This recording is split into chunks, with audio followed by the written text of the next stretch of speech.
नमस्कार, news capital express में आपका स्वागत है। बुलेटिन की शुरुआत करते हैं खास खबरों के साथ। पॉपुलर फ्रंट ऑफ इंडिया के आरोपी को जिला न्यायालय में किया पेश, जहां से 7 दिन के रिमांड पर सौंपा पुलिस को। पुलिस चारों आरोपियों को लेकर दिल्ली रवाना हो गई। आपको बता दें कि पीएफआई के देश भर में एक साथ छापे पड़े थे, जिसमें मध्य प्रदेश के इंदौर उज्जैन से 4 गिरफ्तारी हुई थी। मध्य प्रदेश के 26 जिलों में पीएफआई का जोर विदेश से फंडिंग और आतंकी गतिविधियों में शामिल होने का है शक।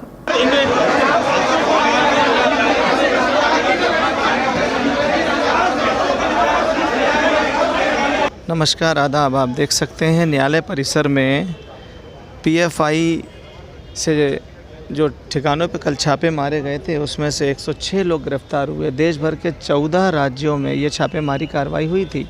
इसी कड़ी में राजधानी भोपाल में 4 आतंकियों को जिला न्यायालय में समय पेश किया गया है। ये वो टेम्पो ट्रैवलर है जिसमें इन लोगों आतंकियों को लाया गया है।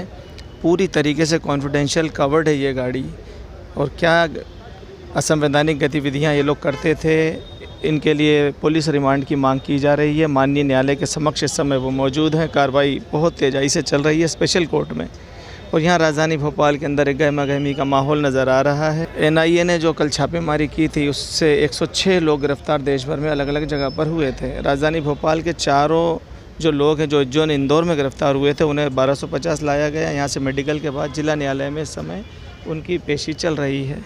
7 दिन की रिमांड मिल गई है। पीएफआई के 4 सदस्य जो अदालत में आए थे, अब देखना है अदालत के सामने काफ़ी गहमा गहमी का माहौल आप देख सकते हैं।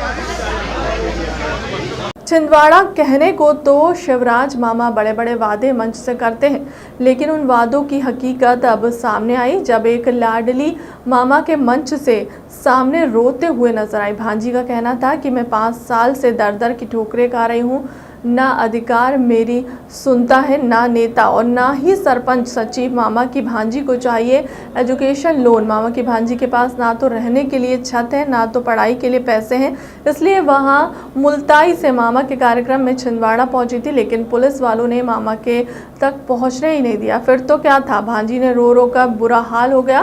फिर भांजी ने अब बीती मीडिया के सामने बताई। दरअसल प्रदेश के मुख्यमंत्री शिवराज सिंह चौहान छिंदवाड़ा पहुंचे। सभा को संबोधित करने के दौरान एक लड़की जो कि एजुकेशन लोन के लिए 5 साल से भटक रही है। सर, मैंने 2018-19 में बीएससी नर्सिंग कॉलेज छिंदवाड़ा में एडमिशन लिया था, जिसके लिए मेरे को 4.5 लाख का लोन चाहिए था। जब मैं लोन लेने कैबिनेट मंत्री पानसे जी के पास में गई तो बोल रहे थे कि हम तुम्हारी मदद कर देंगे, हम तुम्हारी मदद कर देंगे, तुम कॉलेज जाओ। उन्होंने भी मेरी कोई मदद नहीं की। उसके बाद में मैं बैतूल कलेक्टर सर के पास में गई 2019 में, तो बोलते हैं कि पढ़ लिख कर तुम क्या करोगी, मैं तुम्हारा लोन पास नहीं कराऊंगा। उसके बाद में मैं फिर कैबिनेट मंत्री के पास में गई तो उन्होंने भी मेरे उस जवाब का कोई जवाब नहीं दिया। सर, मैं 5 साल से परेशान हूँ, ना मेरे घर पे रहने के लिए घर है, रोड के किनारे झोपड़ी में रहती हूँ। कोई मदद नहीं करता, ना सरपंच करता है, ना सचिव करता है। सचिव को बोलते मदद करो तो सचिव बोलते कि 100 काम छोड़ के तुम्हारे घर पे आ जाए क्या। कोई भी मेरी मदद नहीं कर रहा। मेरा पूरा करियर खराब हो गया 5 साल से। मैं सीएम सर से मिलने के लिए आई थी। सर, मिलने दिया गया है सीएम साहब से? सर, 2 में मेरा फॉर्म ले लिया। सर बोले मोबाइल नंबर डाल दो, तो पुलिस वालों ने मेरे को हटा दिया। क्या बोला पुलिस वालों ने आपको? बाद में मिलना, मेरे को जाने भी नहीं दिया उनके पास में। बोले जब तुम अभी ऐसी बोल रही हो यहाँ, तो सर के पास में जाके कैसी बोलूंगी। सर, मेरे साथ में जो हुआ वो तो मैं बोलूंगी ना, क्या करूंगी। इतना गुजरा है हम लोगों पे, मेरे पापा से काम नहीं होता, पैर टूट गया, कहाँ पर जाए, हम लोग मर जाए क्या। कब से भटक रहे हैं आप? सर, 2017 से भटक रही हूँ, आज 2022 चल रहा है, कोई भी नहीं सुनता। किसी मीडिया वालों के पास में जाओ तो बोलते हैं कि पानसे जी के पास में जाओ, पानसे जी सुनेंगे जब हम मीडिया में देंगे। मीडिया वाले भी ऐसे हो गए मुल्ताई के कि कोई भी हमारी मदद नहीं करता। क्या मांगे आप? मुझे रहने के लिए मकान चाहिए और पढ़ने के लिए एजुकेशन लोन चाहिए, ताकि मेरा करियर अच्छा हो सके। जो मेरे 5 साल से हो रहा है ना, उसकी भरपाई कौन करेगा। मेरे 5 साल वापस ला देगी क्या कोई सरकार। आप कहाँ मुल्ताई से छिंदवाड़ा आज सीएम से मिलने आई? हाँ। क्या शुभ नाम लिखती हैं आप? कुमारी मीना चौकीकर। चिकित्सा शिक्षा मंत्री विश्वास सारंग ने किया बड़ा ऐलान। हमीदिया हॉस्पिटल में खुलेगा IVS सेंटर। मध्य प्रदेश के सरकारी स्वास्थ्य इंफ्रास्ट्रक्चर में पहली बार उठाया गया है ऐसा कदम। IVF में आता है लाखों का खर्च, गरीब की संतान दंपतियों को मिलेगा लाभ। मंत्री विश्वास सारंग ने हमीदिया अस्पताल के नवीन भवन का निरीक्षण करने के दौरान की घोषणा। हमीदिया अस्पताल में शिफ्ट हुए सुल्तानिया जनाना अस्पताल का निरीक्षण करने पहुंचे थे मंत्री सारंग। हमीदिया में शिफ्ट हुए सुल्तानिया की आईपीडी में आ रहे हैं ज्यादा मरीज। हमीदिया अस्पताल की उस विंग का दौरा किया जिसमें हमने सुल्तानिया को शिफ्ट किया है। हमने पिछली 12 तारीख से ये प्रक्रिया शुरू की थी। मैंने स्वयं इसको मॉनिटर किया था और ये एक हमारे लिए चुनौती थी कि हम सुल्तानिया का जो हमारा मैटरनिटी विभाग है उसको अब नई बिल्डिंग में शिफ्ट करें। मुझे बहुत प्रसन्नता है कि वो अब हम सफलतापूर्वक शिफ्ट करने में हम सफल रहे हैं। अभी थोड़ा सा कुछ पार्ट बचा है क्योंकि हमने ये निश्चित किया था कि हम जब तक संपूर्ण व्यवस्थाएं चुस्त दुरुस्त नहीं रहेंगी तब तक सुल्तानिया भी ऑपरेशनल रखेंगे और ये विंग भी शुरू करेंगे। हमने ये भी निश्चित किया था कि सुल्तानिया में जितने पेशेंट भर्ती हुए हैं उनकी छुट्टी हम वहीं से करेंगे। पेशेंट को हम यहाँ पर जो आईपीडी में है उनको यहाँ शिफ्ट नहीं करेंगे और इसलिए वो विंग भी चल रहा है। लगभग अब 20 पेशेंट ही सुल्तानिया में बचे हैं, बाकी सब यहाँ आ गए। और मैं इस बात की बहुत प्रसन्नता जाहिर करूंगा कि हमारी जो आईपीडी है, जो इस विंग में जो हमारी आईपीडी सुल्तानिया में होती थी उससे लगभग 15 गुना 20 गुना आईपीडी ज्यादा हो रही है। सुल्तानिया में रोज लगभग 200-225 पेशेंट आते थे, यहाँ कल ही लगभग 325 पेशेंट आए हैं। ये इस बात को प्रदर्शित करता है कि यदि हमारी फैसिलिटीज अच्छी होती हैं तो ज्यादा पेशेंट आते हैं। मैंने पेशेंट से भी बात की जो सुल्तानिया में भी जाते थे और अब यहाँ आए, उन्होंने बहुत प्रसन्नता जाहिर की है। लगभग हमारा पूरी ये विंग ऑपरेटिव हो गई है। जो छोटी मोटी दिक्कतें हैं या समस्याएं उसका निदान आज मैंने निर्देश दिए हैं। जो कमी दिखी है उसको भी पूरी तरह से रिजॉल्व करने का मैंने निर्देश दिए हैं। साइनेज को लेकर क्योंकि ये बड़ा कैंपस हो गया है, जो हमारी बहनें आती हैं उनको दिक्कत ना हो उसके लिए प्रॉपर साइनेज की व्यवस्था की हमने यहाँ पर घोषणा की है, इसके निर्देश दिए हैं।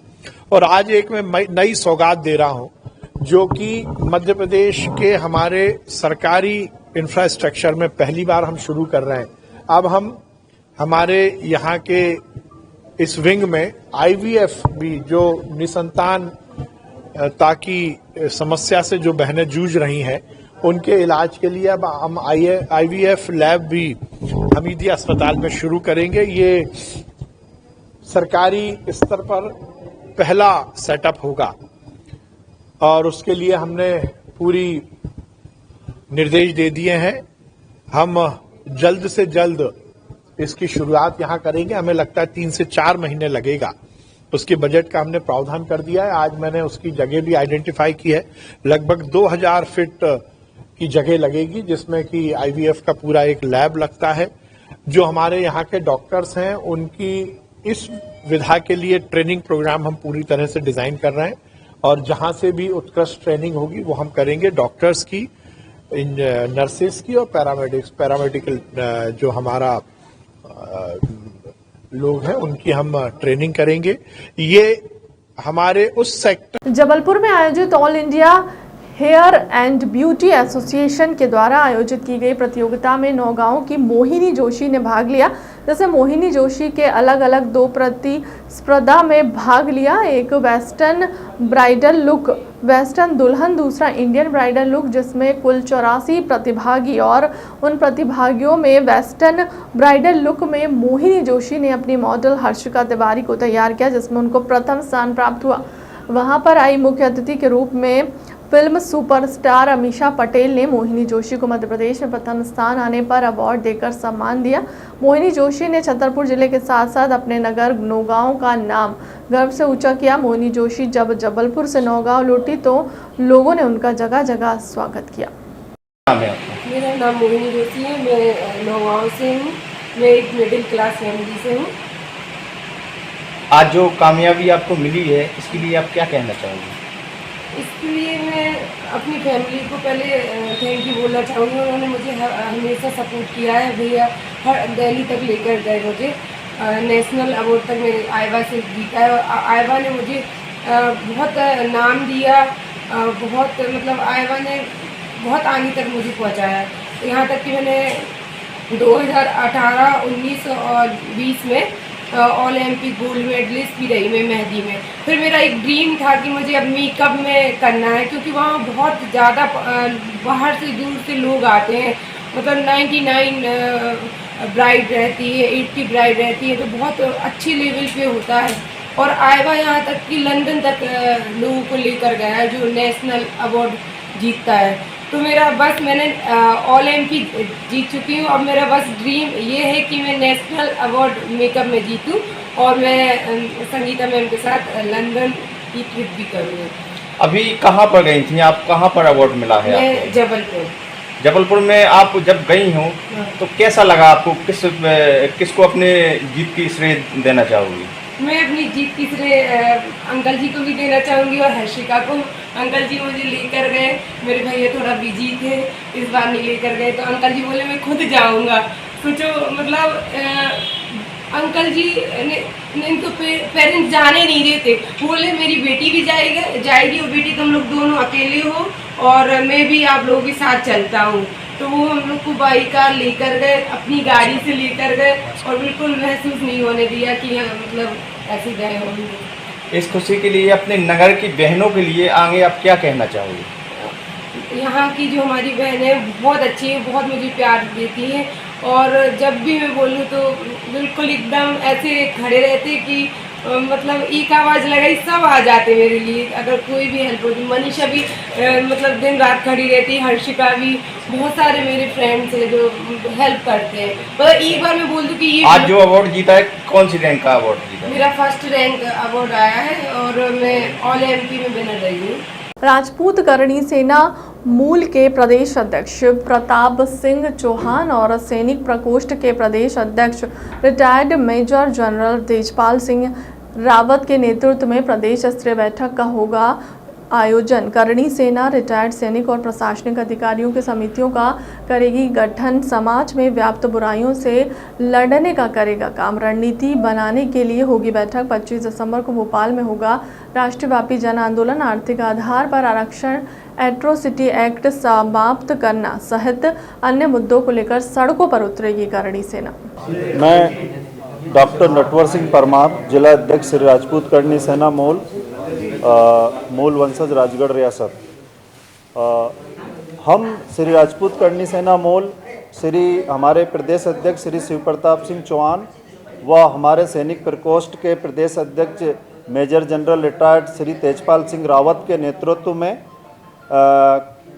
25 सितंबर दिन रविवार, कल का दिन बीच में, परसों हमारा एक नर्मदी भवन में सैनिक प्रकोष्ठ की बैठक प्रदेश स्तरीय का आयोजन किया जा रहा है, जिसमें हम आगे रिटायर्ड सैनिक और रिटायर्ड पुलिस प्रशासन अधिकारियों को लेकर एक नया गठन कर रहे हैं, जो कि लगातार समाज या देश में जो भी बुराइयां होगी उनके खिलाफ हम लड़ेंगे।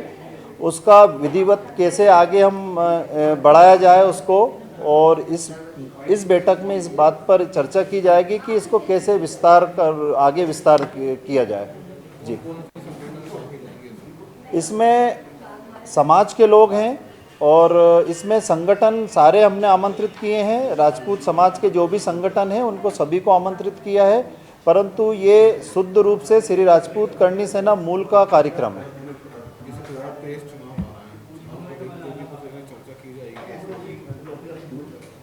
देखिए, चुनावों को लेकर हमारी रणनीति अभी है नहीं। हम तो हमारी रणनीति कई बार हम समय और परिस्थितियों के हिसाब से बनाते हैं और उसी के हिसाब से हम आगे काम करते हैं। यदि सरकारें हमारी कुछ मांगे हैं, उन मांगों को लेकर 25 दिसंबर को भोपाल में एक जन आंदोलन है हमारा राष्ट्रव्यापी।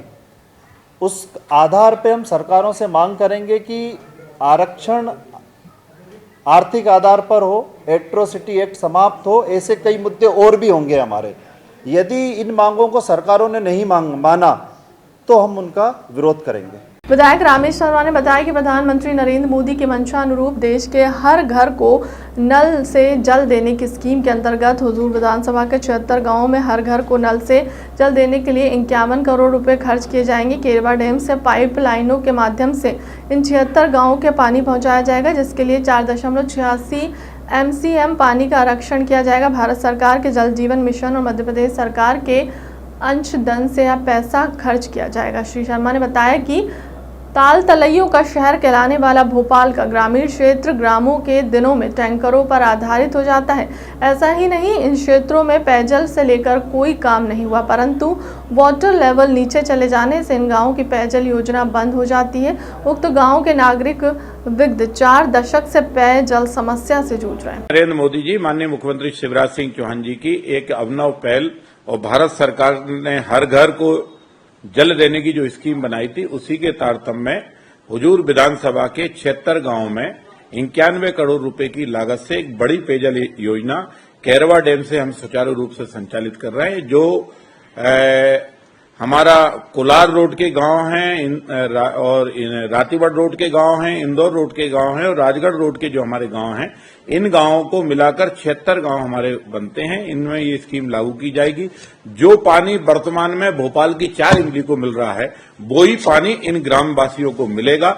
ये 4 दशक पुरानी मांगे थी, लेकिन पूरी नहीं हो रही थी। और ये कहने में मुझे फक्र है या आनंद अनुभूत होता है कि कोलार के अंदर भी पेयजल स्कीम की चालू कराने वाला रामेश्वर शर्मा था और हर गांव के हर घर को पानी देने वाला भी रामेश्वर शर्मा है।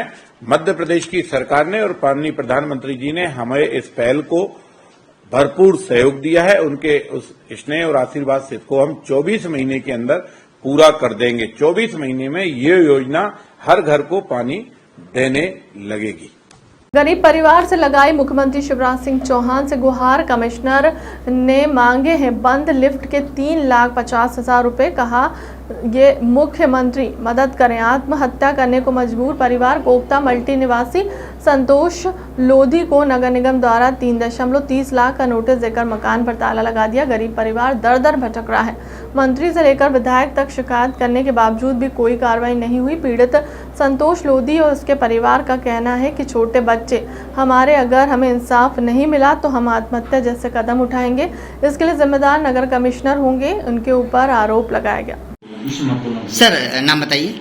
मेरा नाम संतोष कुमार लोधी, उपभोक्ता ट्रांसपोर्ट नगर मल्टी में निवास करता हूँ पिछले 2 महीने से। मुझे प्रधानमंत्री आवास योजना के तहत 5,25,000 रुपये जमा करके मुझे फ्लैट मिला था और मल्टी में मेरा बच्चों को लेके पड़ोसी से विवाद हुआ था।